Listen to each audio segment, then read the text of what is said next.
Welcome back to this channel. Dans cette vidéo, on va parler de XXI, XML External Entity, une vulnérabilité importante à comprendre. Ça fait partie de la liste OWASP Top 10 souvent. Et en fait, c'est dans toutes les versions de OWASP Top 10, on a la XXI, ça fait partie de la famille Injection Attacks. Et peut-être c'est l'une des attaques que je déteste le plus. Mais on va parler de cette vulnérabilité, comment l'exploiter, au moins une exploitation basique, des manipulations qui vont te permettre de savoir si l'application est vulnérable à ce genre ou à cette famille de vulnérabilités. Et ensuite, on verra comment faire une escalade de privilèges en utilisant ou en exploitant un job planifié. OK? Tout ça dans la machine d'aujourd'hui qui s'appelle Markup, toujours sur Hack the Box. Donc, principalement, on a 3 concepts à traiter avec cette vidéo. Et si tu trouves des difficultés, tu peux mentionner la question dans la box, dans le box des questions. Si tu aimes le contenu, pouce bleu. Et on commence par d'abord switcher vers Kali Linux. Et j'ai déjà lancé la machine, j'ai déjà lancé quelques scans basiques pour savoir des informations essentielles sur la machine. Mais principalement, on parlera d'applications web, on parlera de XXI, Injection. On va parler aussi de Weak Credentials, c'est important. Et on va parler de File Upload. Tout ça dans cette machine. Et on a des questions à répondre. Et il faut savoir que c'est l'avant-dernière machine pour finir avec le Tier 3 de Starting Point. C'est important. Et je trouve le concept de cette machine intéressant. Et on va commencer par la version du service Apache qui est sur cette machine. Maintenant, c'est important de lancer un scan Nmap, etc. Mais en parallèle, il ne faut jamais oublier Rust Scan, parce que Rust Scan sert à valider les résultats de Nmap. Et je l'ai dit plusieurs fois sur la chaîne.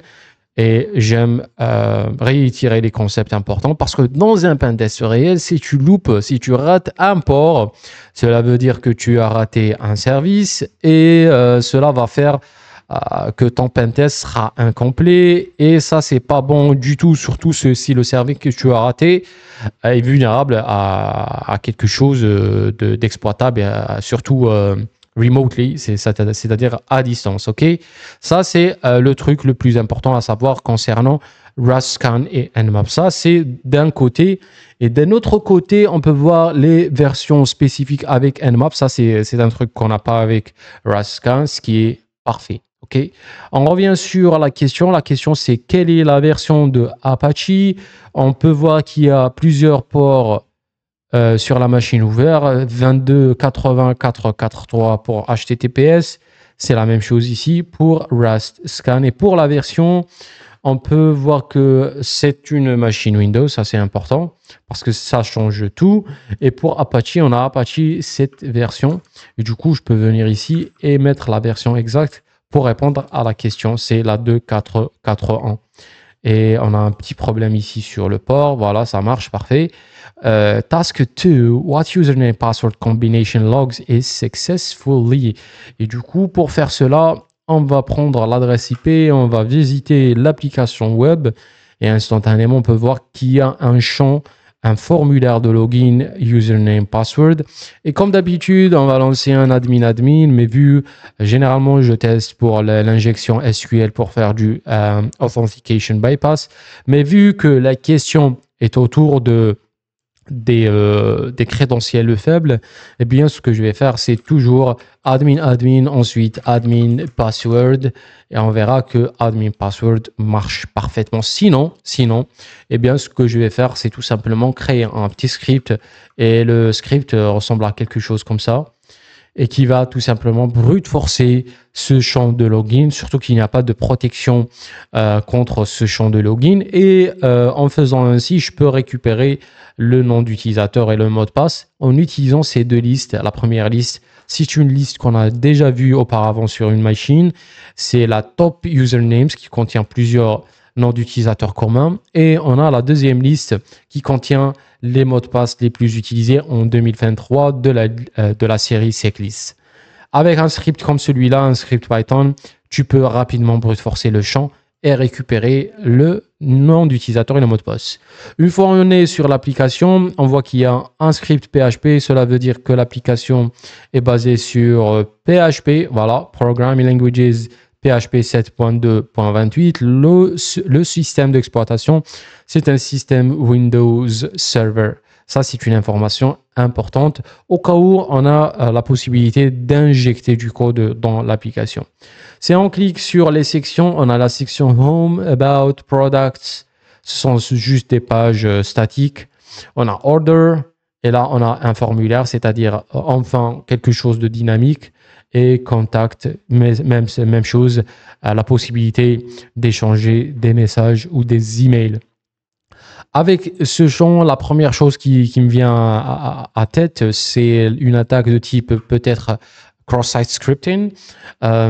Si on clique ici sur Order, ce champ, je peux tester contre XSS, XXI. Il y a pas mal d'attaques qu'on peut essayer, mais principalement, et vu le scope de la machine d'aujourd'hui, on va seulement s'intéresser à XML External Entity. Il ne faut jamais oublier de parser le code pour voir s'il y a des informations importantes, et notamment il faut faire attention aux commentaires parce qu'ici on peut bien voir qu'il y a un nom d'utilisateur qui a été mis par le développeur et qui dit Modified by Daniel UIFix 1992. Ça c'est important, on a au moins un nom d'utilisateur qu'on pourra utiliser après. Ok, si on revient ici, c'était quoi la question? C'est admin 2.password. Parfait. Troisième question, what is the word at the top of the page that accepts user input? Et ça sera orders. Ok, ça c'est la partie qui prend une entrée d'utilisateur. Par exemple ici on a la quantité, je veux 23 pièces de medicine, et là je vais mettre une adresse, par exemple London, et je vais lancer Burp Suite parce que c'est toujours un bon réflexe d'intercepter les requêtes pour voir exactement ce qui se passe derrière les coulisses. Donc start burp, et là sur Foxy Proxy je vais activer le profil Burp Suite et je reviens encore une fois pour burp. Parfait, ça c'est l'ancienne version de burp, ils ont changé un petit peu le UI. Je clique sur Intercept is on. Assurez-vous que vous avez la bonne configuration avec burp. On revient sur Intercept. Ça c'est pas la bonne interception, je vais faire Intercept on, off, et là je vais cliquer sur Submit. Et ça c'est la requête envoyée au serveur. C'est une requête qui utilise la méthode de POST. Le endpoint ou le point final, c'est le fichier process.php, c'est-à-dire ça c'est peut-être le fichier PHP qui va traiter cette requête.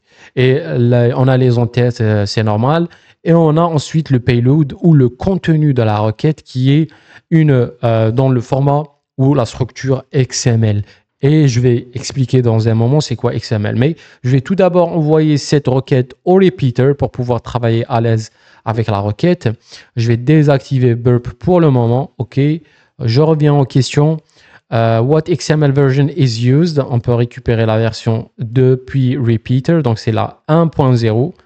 Et du coup, ça sera la 1.0. Ensuite, task 5. What does the XXI attack acronym stand for? Maintenant, il va falloir comprendre c'est quoi XML d'abord. XML, c'est tout simplement un langage de balisage. Tu as sûrement entendu parler de HTML. HTML, c'est pas un langage de programmation. En fait, c'est un langage de description. Et on appelle ces langages HTML et XML des langages de balises qui servent par exemple, pour l'HTML, il sert à donner une structure à une page web. Ok, si on revient ici sur le navigateur, sur la page de Hack the Box, si je fais View Page Source, eh bien, on va trouver des balises comme HTML, Head, Link, etc., qui sont des balises qui servent à structurer le format, à structurer ce que tu vois ici sur cette page. Et de la même façon, on a XML, mais son rôle, c'est pas de structurer la structure, c'est pas de donner une structure à un texte ou à une page, mais ça sert à transporter d'autres données. Et quand on dit transporter des données, cela veut dire échanger ou communiquer des informations entre deux points, deux endpoints, ok? Et on voit XML, on voit l'utilisation de XML souvent avec les API de type SOAP, ok? Et on les voit aussi avec les applications et un développeur peut utiliser XML pour échanger des informations comme on peut le voir ici. On a un utilisateur sur la page de Goods and Services, la page spécifiquement Order. Et là, il peut interagir avec le endpoint ou l'application web en utilisant ce endpoint. Ça, c'est le endpoint de l'utilisateur ou du client. Et l'autre endpoint qui va traiter la requête, c'est ce fichier process.php ou le code qui est dans ce fichier, ok? Donc, le fichier process.php, il contient du code PHP qui va prendre cette requête, il va l'exécuter, il va la traiter et il va donner une réponse à l'utilisateur. Si je fais send, par exemple, eh bien, je vais avoir un message de la part de l'application qui dit « Your order for medicine has been processed ». Donc, ma requête a été traitée et j'ai eu ce message. Ok. Maintenant, ça, c'est pour l'échange de données, de transporter des informations. Par contre, on a ce qu'on appelle le XML External Entity. Et c'est quoi cette entité externe? C'est une fonctionnalité de XML qui permet à un développeur d'utiliser XML et d'importer ou de faire des requêtes externes. Cela veut dire quoi? Cela veut dire que dans le script XML créé par l'utilisateur ou le développeur, il peut aller chercher des ressources externes. Par exemple, des documents dans un autre site web, une page externe du site web, un fichier externe et même local, ok? Et du coup, on peut exploiter XML en exploitant cette fonctionnalité spécifique qui s'appelle entité externe. On peut exploiter l'application et la faire manipuler d'une façon à que elle va chercher des fichiers locaux ou distants qui sont sensibles, ok? Et ça, c'est l'objectif.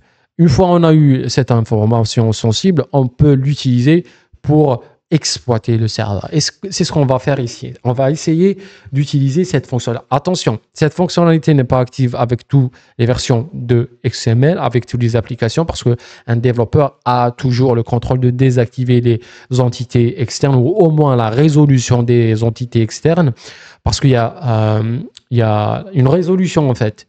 Tu donnes une ressource et ton script va traiter cette requête, il va faire une résolution de ce que tu es en train de chercher, il va récupérer la ressource, ok? Maintenant, ce qu'on va faire, c'est qu'on va essayer d'exploiter ça, exploiter et voir si ce script est vulnérable ou pas, ou cette application est vulnérable ou pas. Et la vulnérabilité sera toujours dans ce code-là, process.php. Si le développeur n'a pas fait attention à certains points, il n'a pas désactivé la résolution des entités externes, eh bien, on peut aller chercher des ressources locaux sur le système.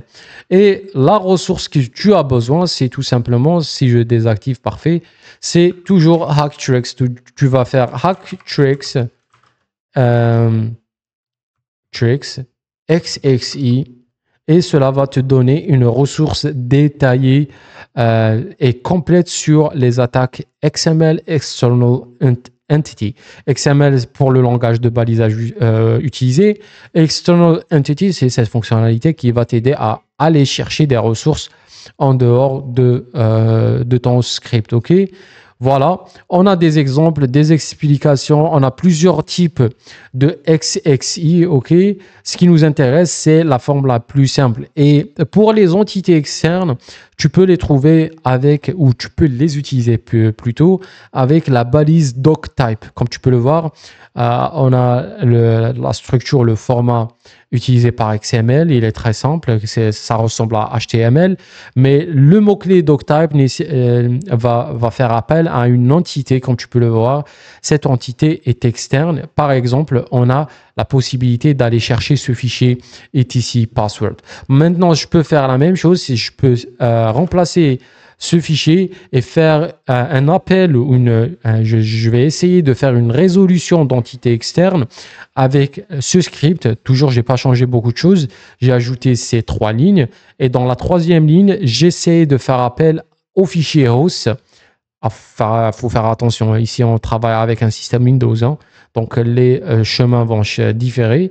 Et je vais essayer d'afficher le contenu dans dans le chemin, dans cette valeur, dans cette balise medicine, ok? Parce que c'est ça ce qui change en fait. Si on revient sur l'application, on peut changer electronics, groceries, medicine, home appliances et le message va être dynamique. Si tu as cliqué sur electronics, on a changé le nombre vers 3. London, je vais submit. Your order for electronics has been processed. Donc, la valeur ou la partie qui change et qui est dynamique et qui est traitée par le script ou l'application, c'est cette valeur, c'est le type of goods. Donc, je vais essayer de voir si je peux contrôler cette valeur. OK? Donc, item, on a la valeur ici. Maintenant, je peux même changer ça. Je peux faire, par exemple, je supprime XXI et je fais things, n'importe quoi. J'essaye de voir juste si je peux contrôler cette valeur et effectivement, je peux la contrôler. Your order for home things has been processed. La valeur est dynamique. La valeur n'a pas été validée par l'application et du coup, je peux reprendre mon exemple pour l'exploitation. Et du coup, ce qui m'intéresse, c'est récupérer cette entité externe. Je vais remplacer ça par XXI et cela veut dire que tout simplement, le script ou l'application va chercher cette ressource, elle va la mettre dans cette variable et la variable avec son contenu va être imprimée ou affichée sur l'écran. Si je fais send, eh bien, je vais avoir tout simplement le contenu du fichier host sur le système Windows et ça, c'est la sortie. Donc ça, c'est un exemple d'exploitation de la vulnérabilité XXI. Ça marche, parfait. On vient de valider la vulnérabilité. Donc, ça s'appelle XML External Entity. OK? Et voilà, ça marche.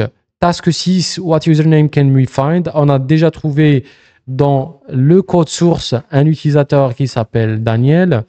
Voilà, Daniel. What is the file located in the log management folder on the target? Maintenant, il va nous falloir connecter au serveur pour trouver les fichiers et répertoires qui se trouvent sur le serveur. Et pour faire ainsi, il va falloir récupérer le fichier SSH. On a vu que SSH existe sur le serveur. On a la possibilité de nous connecter à distance sur le serveur, peut-être en tant qu'utilisateur Daniel, mais on n'a pas le mot de passe. On peut brute forcer le protocole SSH, c'est faisable. Mais tout d'abord, une meilleure approche, c'est de voir si l'utilisateur il a une clé SSH sur le serveur qu'on peut récupérer, vu qu'on est ici en train de récupérer des fichiers sensibles directement depuis Burp Suite. Et du coup, je peux changer le chemin vers le chemin du fichier ID RSA, le fichier du fichier de l'utilisateur Daniel plutôt. Et ça, c'est le chemin. Donc, on va commencer par le C, c'est le disque principal. Users, Daniel. SSH, c'est un répertoire caché sur les systèmes Windows et Linux. Et enfin, on a le fichier ID RSA. Si ça retourne une clé, la valeur de la clé, cela veut dire que Daniel est capable de connecter à distance via SSH. Donc, je clique sur Send et effectivement, je peux récupérer le fichier clé, la clé de l'utilisateur qui nous permettra de nous connecter à distance via SSH. Je vais rapidement créer un fichier qui s'appelle ID RSA. Ça, c'est le fichier qui va contenir la clé. Il faut faire très attention ici. Le format est important pour la clé. Je sauvegarde les changements. Je donne les permissions pour mon fichier ID RSA. Les permissions nécessaires sont les 600. Je monte 600 ID RSA. Et maintenant, je peux faire SSH -i pour faire appel à la clé qui s'appelle ID RSA. Ensuite, l'utilisateur Daniel. Et enfin, l'adresse IP du serveur. Voilà. J'accepte, yes. Ça demande le mot de passe. Peut-être il y a un problème avec Library Crypto.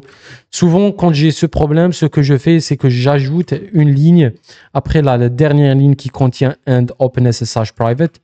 Et souvent, ça marche. Donc, c'est très sensible à la syntaxe de la clé. Et voilà, ça marche. Donc, il suffit d'ajouter une seule ligne vide à la fin pour respecter la syntaxe, pour éviter ce problème de lib crypto. Maintenant, on est sur le serveur. Je peux faire who am I. On est connecté en tant que Daniel. Je peux revenir en arrière 2 pas. Je fais ls. Non, je suis connecté en CMD, donc dir. Et parfaitement, on fait afficher tout le contenu du répertoire C. Maintenant, on a le répertoire log management. Je peux me déplacer là-dedans et je peux faire dir. Et là, on peut voir qu'il y a un job.bat. Probablement, c'est un fichier planifié, c'est un job planifié qui s'exécute à des intervalles constants. Je peux faire type job.bat pour afficher le contenu, mais il va falloir d'abord répondre à quelques questions. What is the file? Ça s'appelle job.bat. Submit. est parfait. What executable is mentioned in the file. Et maintenant, il va falloir comprendre le script pour pouvoir ensuite l'exploiter. Maintenant, pour ce script, il est en fait simple. Tout d'abord, on a cette ligne echo off. Je vais devoir faire glisser ça un petit peu à gauche. Parfait. Et je vais faire un zoom in. Parfait. Maintenant, on a cette echo off pour désactiver l'affichage des commandes sur l'écran.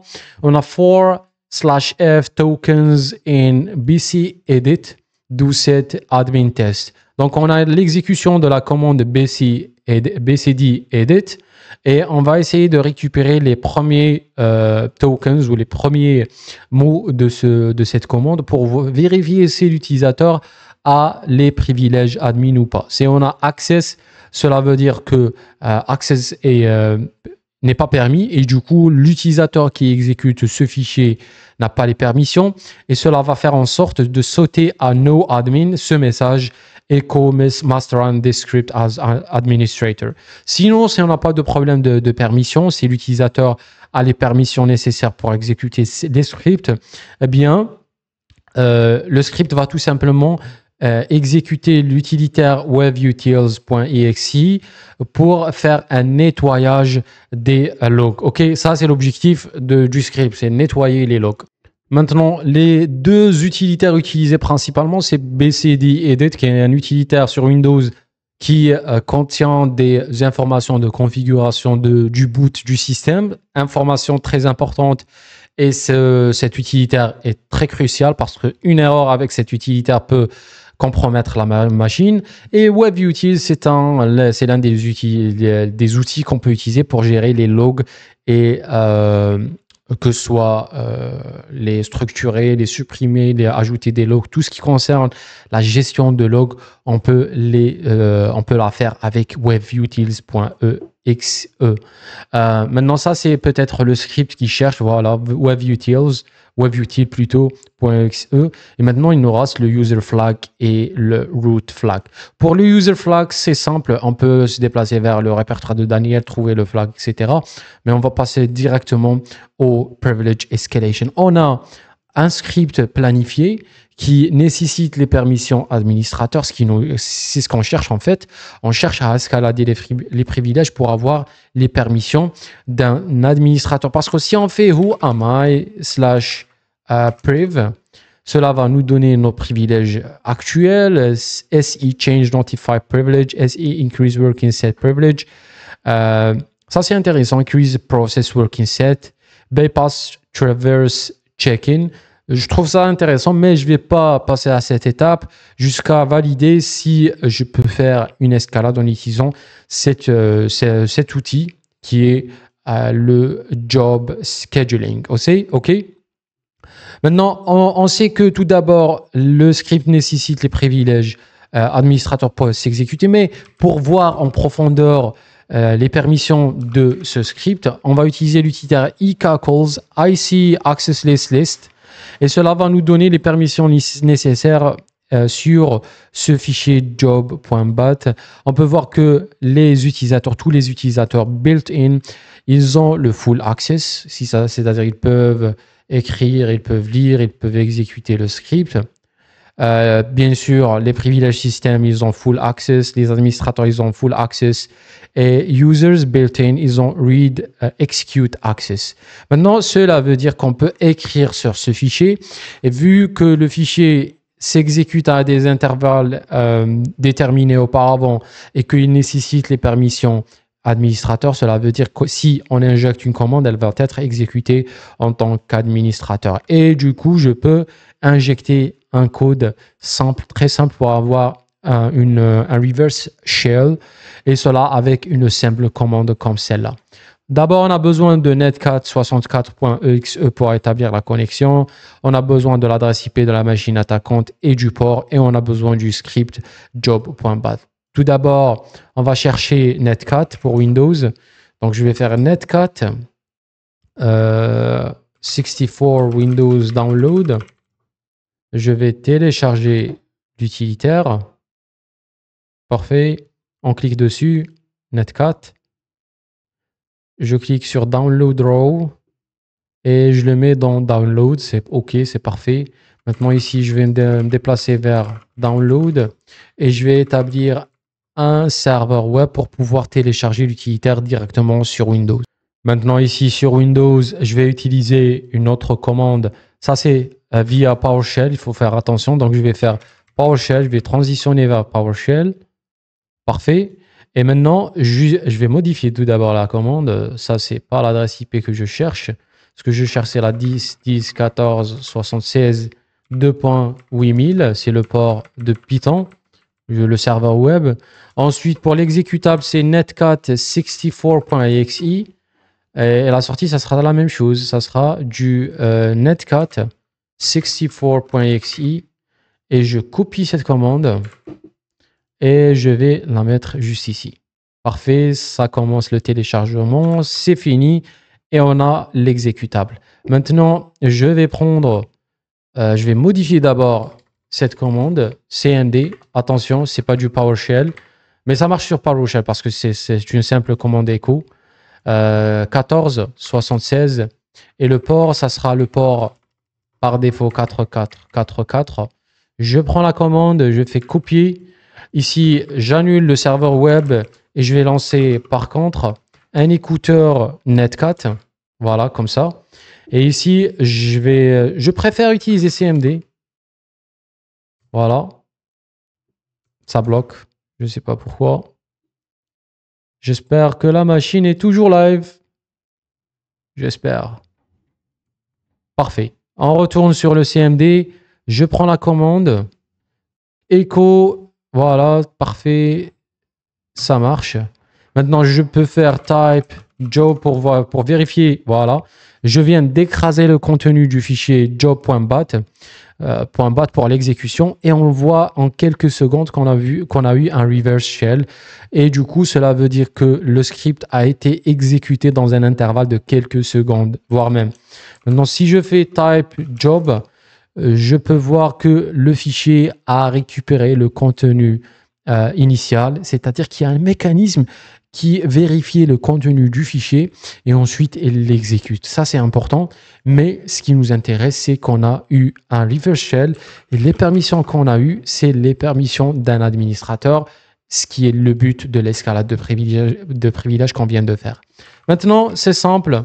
On peut faire who am I priv pour voir les privilèges qu'on a, beaucoup plus de privilèges, et cela va nous permettre de pivoter au sein du réseau d'une façon plus simple.